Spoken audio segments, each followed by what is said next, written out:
Okay, so here is the demo of multi-protocol for Nazz on Cohesity.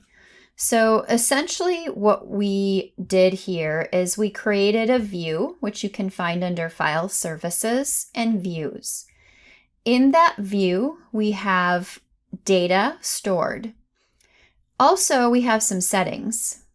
So in those settings, especially as it relates to multi-protocol, you can see here that we have all selected. So when this view is created, you'll basically get an NFS share, an SMB share, and an S3 share. And that will allow us to connect to this share and that data we put here on any of those protocols.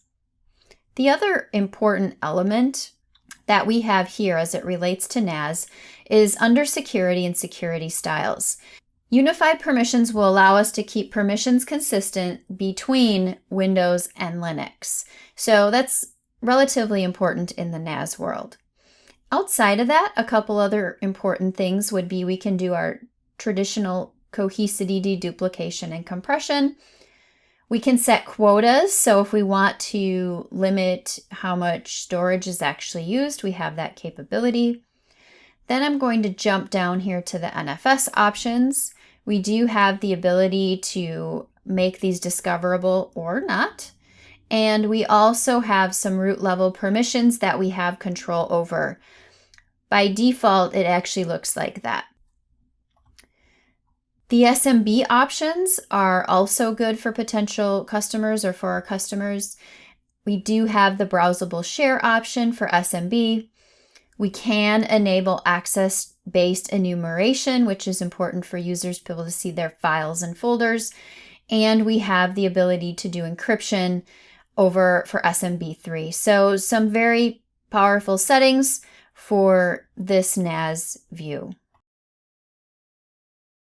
In terms of the view, once it's created, shares are listed here. So all the pathing is set and complete, and it's as easy as clicking copy to get that squared away. Now we're going to take a look at connecting to each of these shares on the different protocols. So let's go ahead and start out with CyberDuck. This would be the S3. And here is our list of files. And if we now go over to SMB, and just to show you, I have it listed here, but the way I connected to it was connect to server, click connect.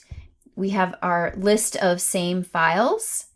And then if we come over to NFS, we can see here, I wanted to be able to show you, here's the mount command. We're going to go ahead and change over to that directory. And if I do a listing,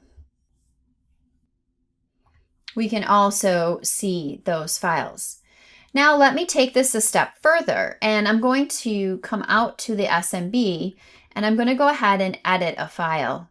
So if I come into this file and I put today's date and save it, and we can reopen that file, we can see that the edits are there. And if we come over to NFS and type in cat, and we're just going to put in the file name here, we can see that my change is there. And if we come over to CyberDuck and open that file,